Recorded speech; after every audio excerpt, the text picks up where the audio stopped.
Bem-vindos a mais um episódio do 10 e 10. Como sempre, sigam a gente, dê o like, isso ajuda o canal a crescer. A gente está sempre tentando crescer e melhorar para vocês. Obviamente, primeiro, antes de tudo, a gente vai falar dos nossos relógios, que não tem nada a ver com o tema de hoje. Que fique claro. A gente bem que queria encontrar alguma coisa, mas não deu certo. Estava muito fundo na gaveta, sabe? É tanto relógio que a gente às vezes não consegue achar as coisas que a gente quer. Bom, eu estou de Jaeger LeCoultre Master Control Ultra Thin reserva de marcha. Espetacular, na minha opinião, um modelo mais antiguinho, 37mm, antes de ficar um pouco maior, que hoje em dia é 39, com pulseira de avestruz. E eu tô com um Breitling Super Ocean, 42mm, modelo de mergulho que vocês conhecem, 1.500 metros de resistência, classicão. Legal, com esse detalhe vermelho. Esse é aquele modelo que vocês devem conhecer, que tem os detalhinhos em diferentes cores. Eu acho o vermelho um dos mais legais. O amarelo é legal também. Eu gosto do amarelo, também acho bem legal. O amarelo é legal. E bom, como vocês já viram aí em cima, para variar, o tema de hoje, a ideia que a gente pensou, que a gente fala, a gente só fala de relógio suíço, tirando quando a gente fica aqui defendendo o time Seiko, que entra um japonês ou outro no meio da história, mas a gente não tem muito costume de comentar sobre os relógios alemães, que a gente adora. E fique claro, já desde o começo vocês vão ver que a gente vai ter que defender com um certo carinho pessoal os relógios alemães, que hoje estão entre os melhores, que algumas das marcas estão presentes como uma das melhores do mundo. E, bom, a ideia, obviamente, a gente não vai se aprofundar em história de nenhuma delas, porque senão ia ter 6 horas e meia de vídeo, mas a gente passar alguma dessas marcas que a gente acha importante, se vocês não conhecerem alguma delas, dá uma pesquisada, dá um Google aí e entra para conhecer, porque são marcas historicamente interessantes ou modelos importantes. Tem muita coisa muito bacana saindo da Alemanha, que está logo ali do lado da Suíça, mas que também tem um estilo bem próprio, né? A ideia é essa, que vocês coloquem essas marcas no radar de vocês, porque eu percebo, na verdade, que muita gente que conhece muito o relógio simplesmente ignora, não propositalmente, mas simplesmente não conhece muitas dessas marcas. Uma parte disso também é por elas nunca terem sido muito populares no Brasil, então até entendo um pouco disso. Na verdade, a Alemanha ela tem uma longa história na relojoaria, principalmente relógios de parede, Cuco. Então vocês devem saber que os Cucos mais tradicionais eram feitos na Alemanha, até hoje alguns ainda existem algumas fábricas, mas os clássicos eram feitos lá, e então ela tem uma história longa na relojoaria. É uma história que tem algumas características muito peculiares em termos técnicos, também não vou entrar profundamente nisso, mas se vocês derem uma pesquisada nessas marcas, vocês observem bem as máquinas, vocês vão ver que as máquinas elas são muito parecidas entre essas marcas. Elas têm algumas características de acabamento, de formato das pontes do mecanismo, que são bem distintas e são coisas que fazem parte da história da tradição alemã, e que justamente quando você bate o olho você vê a diferença entre eles e os suíços. Uma boa parte das marcas, as marcas todas, elas têm... as histórias se confundem um pouco, porque praticamente todas elas, na Segunda Guerra Mundial, desapareceram. Então, muitas são muito mais antigas, muitas são do século XIX, e fatalmente, como muitas empresas e indústrias alemãs, tiveram que voltar a sua produção para objetos de guerra. E, obviamente, relógios, e muitas delas se tornaram tradicionais nesses tipos de modelos, né? Principalmente modelos para aviadores, aquele modelo clássico que a gente conhece de relógio de aviador, os Flieger, por isso até o nome Flieger em alemão, e não Pilot ou alguma coisa diferente em outra língua, porque todo o desenho e os modelos clássicos eram feitos na Alemanha para os pilotos alemães. A maioria dessas fábricas se tornaram ou já eram ou se tornaram estatais, muitas delas passaram a fazer parte da Alemanha Oriental, Então, uma coisa engraçada é que, como vários objetos e produtos da Alemanha Oriental, eles tinham aquela característica meio de Trabant, entendeu? Era um negócio feito com o mínimo de recursos para ser durável e para ser barato, e que conseguiram transformar muitos deles em objetos super luxuosos. As marcas tiveram que se formar um conglomerado baseados em Glashütte, que é um dos berços modernos da relojaria alemã. Também não vou entrar na história completa de Glashütte, que dá isso sozinho, dá um episódio. Eu não sou também o cara mais especialista, teria que ler muito sobre o assunto para passar o máximo de informações para vocês. E por isso que vocês vão notar que muitas das marcas que a gente vai falar tem Glashütte no meio. Se não for metade... mais da metade tem seu berço ou sua origem ou parte da sua história ligadas a esse conglomerado. Então, vamos falar das marcas. Acho que assim, para começar, a obrigatória, que hoje é uma marca que bate de frente com o Patek, se não tiver melhor pelo nível de valor do que esses relógios custam. Isso é até uma coisa que eu acho interessante, os relógios alemães, eles costumam ter um preço mais competitivo no mercado da comparação com o que eles estão com o suíço. Quero dizer, um crono, um calendário perpétuo alemão vai ser geralmente um pouco mais barato que um calendário perpétuo do mesmo nível suíço. E bom, obviamente a única marca que vem na cabeça instantaneamente, que hoje é engraçado, né? A gente sempre comenta aquela coisa você vê em muitos lugares a trinca da relojoaria suíça, etc. Mas você tem a Lange & Söhne tem um monte de... A gente não é alemão fluente. Então perdoem o nosso francês, mas nosso alemão nesse caso, porque a gente vai ter que dar uma pipocada nos nomes. Mas a Lange, carinhosamente conhecida como a Lange, é uma marca que hoje está estabelecida brutalmente como na minha opinião, possivelmente, eu até arriscaria dizer que são os movimentos mais bonitos. Se eu tivesse um relógio pousado do avesso, acho que eu faria questão que fosse um Lange, porque são espetaculares, acabamento, tudo.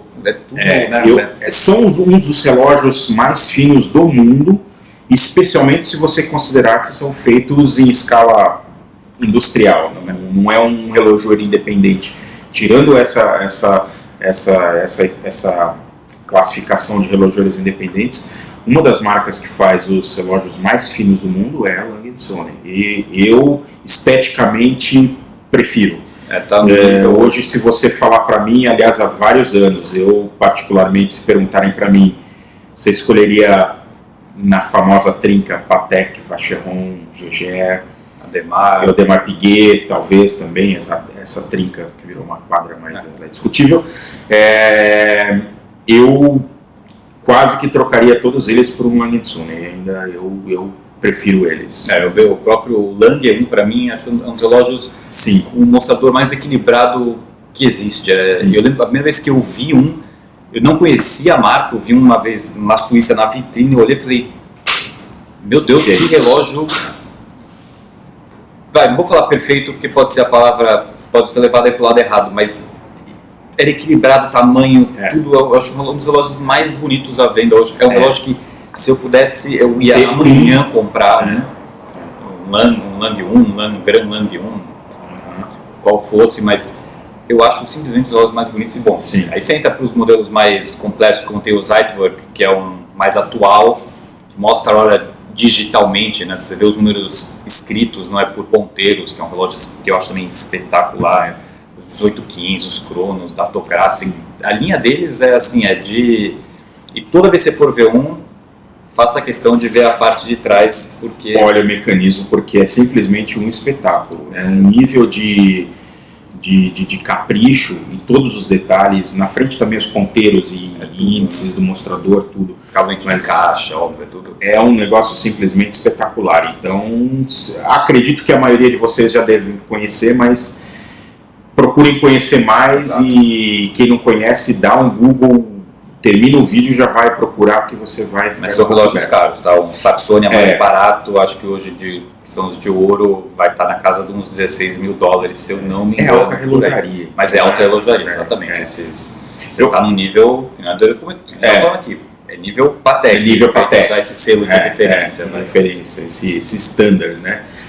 Outra marca que também é uma marca de alta relojaria, eu acho que ela não faz coisas tão complexas como a Lange e também tem modelos de entrada um pouco mais acessíveis, ainda assim é uma marca cara, é a Glashütte Original, que também, se vocês preferirem chamar, eu tenho um amigo que brinca, ele fala Glashütte Original, porque é alemão, então vocês preferirem chamar assim também. A Glashütte Original é uma marca do Swatch Group. Tá? Ela é uma das modernas também, porque essas marcas, a Lange e a Glashütte, no formato em que elas existem hoje, elas são super modernas, são da década de 90. Então, a Glashütte Original, ela tem uma característica curiosa. O mecanismo clássico deles, que é um mecanismo super fino, mas fino em termos de nobreza, as origens dele, na verdade, é de um mecanismo da Alemanha Oriental, que era super rústico, era um tratorzão, aquele tratorzão, assim, um mecanismo simples, com poucas peças, mas muito robusto, e que hoje a Glashütte produz ele super preciso e super bem acabado. Então você tem os modelos Senator, que são os clássicos, e tem uma gama enorme de outros modelos, alguns que fazem referência também aos modelos de aviação. Então, Glashütte Original, procurem também. Tem um que inclusive é muito parecido, para não falar que é praticamente idêntico ao Lange 1 que eu estava comentando da marca anterior. O mesmo estilo de mostrador de data, a mesma proporção do mostrador, que é tudo trabalhado matematicamente. É quase vou até arriscar dizer que se você não tem dinheiro para o Lange, é uma excelente opção para você estar na mesma pegada, mas sem ter que torrar muito mais. Eu sou apaixonado também, adoro quase todos. São fantásticos. Eu tive alguns Glashütte em mãos. Eles têm uma linha também que tem um desenho meio Bauhaus, assim, simplista também, que isso você vai encontrar em várias marcas alemãs. Exato. Que a gente você falou Bauhaus, agora na hora já me veio uma outra marca que é obrigatória, e é uma marca que muito pouca gente conhece no Brasil, que hoje em dia até está começando a aparecer, mas é a Nomos, que também é uma coisa mais recente, mas assim, são relógios mais baratos, são relógios da casa aí de 3 mil dólares, 5, bom, tem os modelos de 10, 15 de ouro, enfim. Mas é uma marca hoje que eu acho espetacular, os designs sempre são premiados, ganha tudo que é prêmio de design de mostrador, de caixa. Tecnicamente não são caros, se a gente colocar no universo de relógio. Eles produzem, todas as máquinas são in-house dos relógios, tudo eles mexem lá in-house, e a Nomos se vangoriza disso, eles gostam de deixar isso bem produzido, eles produzem tudo lá. Eles têm muita gente jovem, é uma marca muito interessante. A filosofia da marca eu tive a oportunidade uma vez na Basel World de 2010, eu acho, eu fui no stand deles, eu fui na verdade na maior inocência só para pedir um catálogo. E na verdade eles me convidaram a sentar e conversar, e ganhei um monte de catálogos fantásticos, e eles têm uma mentalidade super jovem, tanto a mentalidade de trabalho deles, isso tudo se reflete no produto. É um produto super honesto, pouca gente conhece, e quem conhece é super fã. Eu não conheço ninguém que não conheça e fala, ou bote algum defeito neles. É uma das poucas marcas que, tirando, acho que é Terra, um que é quadradinho, que é pequenininho, que é o único que eu não gosto, que eu acho que eu gosto de praticamente todos os modelos. O Ahoy, que é o modelo dele de mergulho, na minha opinião, um dos relógios mais legais que tem pelo valor que ele custa. Eu não sei se consigo pensar um relógio que bate ali nos seus 3, 4 mil dólares, que é fácil de encontrar ele, que bate de frente com nível de estilo, tamanho, eu acho espetacular. É uma marca muito carismática, a marca é carismática. Exatamente. Entendeu? Na maneira como eles apresentam os produtos. Então, se também você não conhecia, coloque no seu radar e procure saber sobre ela. Bom, indo para o lado mais robusto também da história, vem sem pensar instantaneamente na cabeça deve estar na cabeça de vocês também, quem não sabe, talvez eles não saibam que é alemã, mas é a Sinn, ou Sinn, depende aí de com quem você estiver falando, a SINN, super fã, que é espetacular. Os relógios de mergulho e os aviadores são maravilhosos. Eles trabalham com, eles têm um aço é o mesmo aço que usam em submarino alemão. É espetacular. Adoro aquele a linha U1, U2, né? Os de mergulho são maravilhosos. Os pilots também são muito legais. Todos são uns relógios com preço muito mais acessível também. Nesse mundo de relógio. E eles têm muitos relógios que foram feitos para as Forças Armadas, tanto para a Força Aérea. EZM tem uma linha, tem um modelo específico para bombeiros. Exato. E aliás, um dos clássicos, eu lembro quando eu descobri a ZIN, eles ainda estavam fabricando o EZM1, que é um relógio muito peculiar, porque além de eu achar ele lindo, ele utilizava um mecanismo que hoje ninguém mais utiliza, que é um cronógrafo clássico, que é o Lemania 5100, que ele tem algumas características peculiares, também não vou entrar, mas quem conhece ou quem é do meio já deve ter ouvido falar algum cara falar em Lemania 5100 e que provavelmente é fã de Lemania 5100, e uma das características é que apesar de ele ser um cronógrafo, ele não tinha acumuladores nenhum acumulador. Ele tinha o ponteiro central de segundo para fazer medições curtas, a disposição dos botões era ao contrário também, enfim, procura aí EZM, a gente vai colocar. Até engraçado, vocês terem ideia como é literalmente profissional o último EZM que saiu, acho que o último, talvez seja o mais recente, posso ter enganado, mas eles fizeram um relógio para as forças de resgate de helicóptero, que chegam rápido. O relógio é feito para medir pulsação. Ele é medido com tem a tal da, quem é médico aí vai saber, talvez que eu estou falando, que é a tal da Golden Minutes, que é quanto tempo demora para... É o tempo para a pessoa ser salva com mais sucesso. O bezel dele sai com qualquer chave de fenda para você poder lavar se ele sujar de sangue. Ou seja, é um relógio literalmente... Eu acho que a ZIN hoje é a marca mais to-watch que tem. Assim, disparado. Concordo. Existe também a Damasco, que é alemã, também são relógios extremamente fortes. Tem um design bastante parecido. Que são muito legais, mas é que para mim o ZIN é o to-watch em pessoa. Uma coisa curiosa da ZIN é que eles têm algumas tecnologias da parte técnica, como relógios que tem gás argônio dentro que é para eliminar a chance de contaminação do lubrificante por umidade. Então, na verdade, você tem um ambiente completamente livre de umidade, seco dentro, que preserva a lubrificação.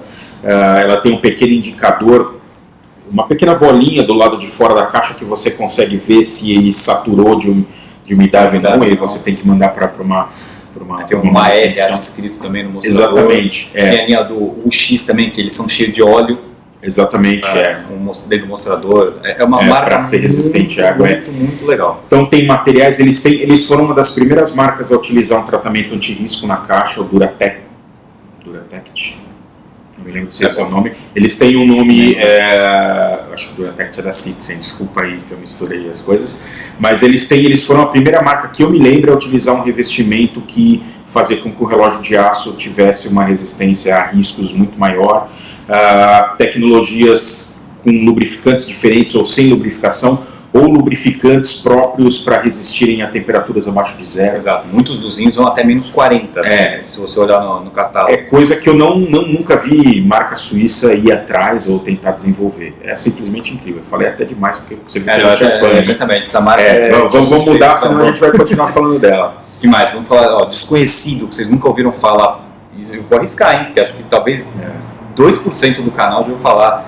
Tem a Müller, Glashütte também, que são relógios, também trazem um pouco dessa pegada de to-watch, que eles fabricam relógios para Forças Armadas também, de resgate marítimo.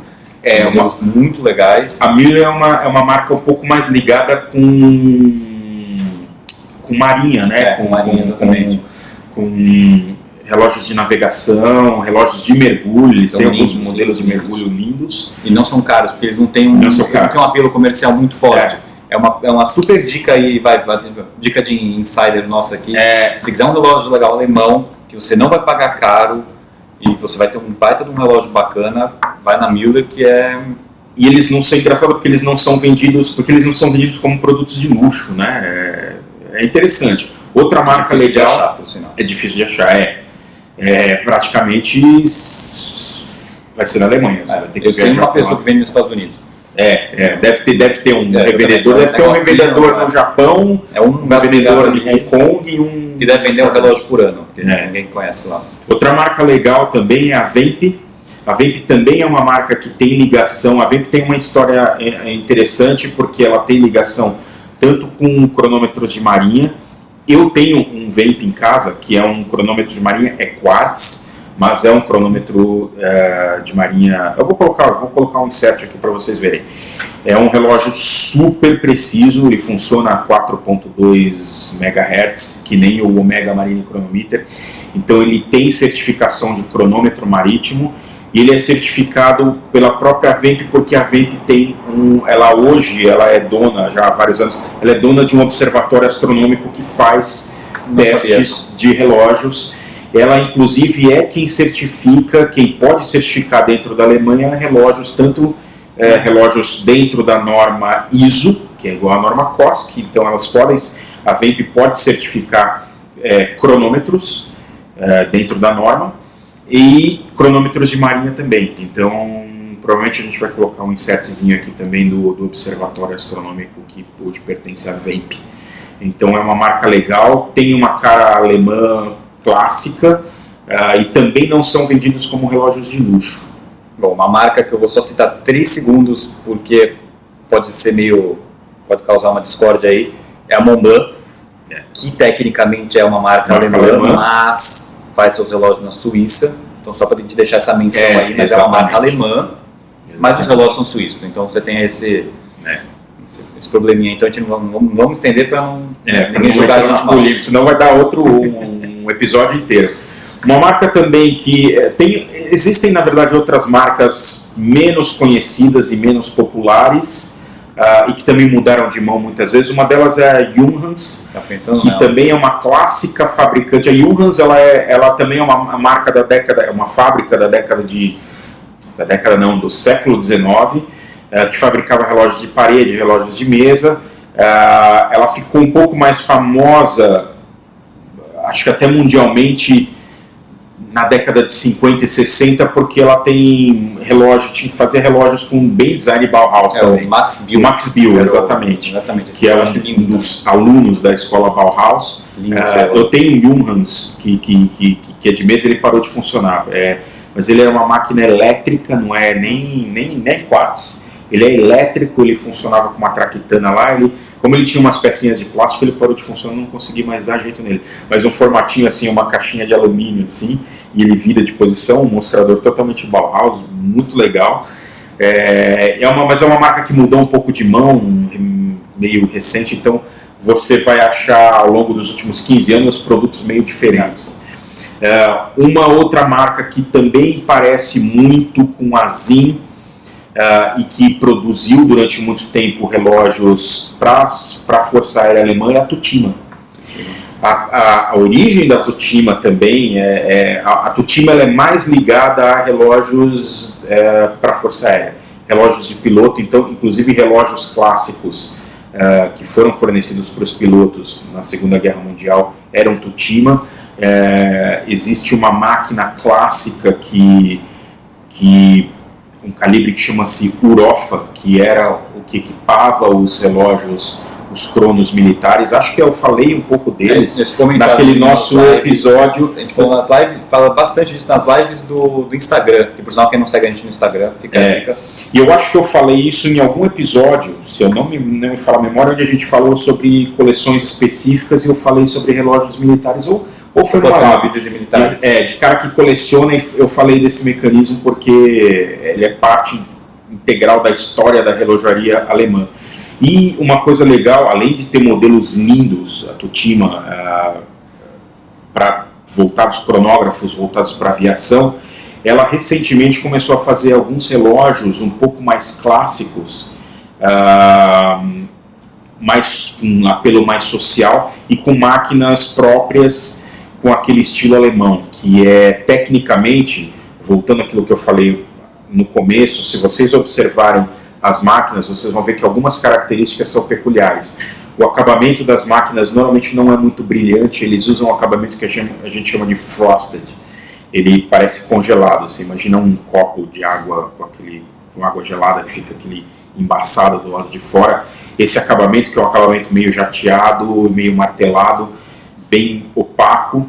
Nas máquinas você vai observar que esse é um acabamento típico, em oposição às faixas de Genebra dos relógios suíços. E você vai observar também que as pontes, em vez de você observar os mecanismos, enquanto os suíços gostavam de fazer cada ponte do mecanismo, as pontes são o que dão estrutura às engrenagens. Em vez de cada ponte ser individual, eles usam o que a gente chama de platina ou de ponte 3/4, porque ela cobre praticamente 3/4 do mecanismo. Então uma ponte inteira serve o balanço, todas as engrenagens, você acaba tendo só uma ponte separada para o balanço.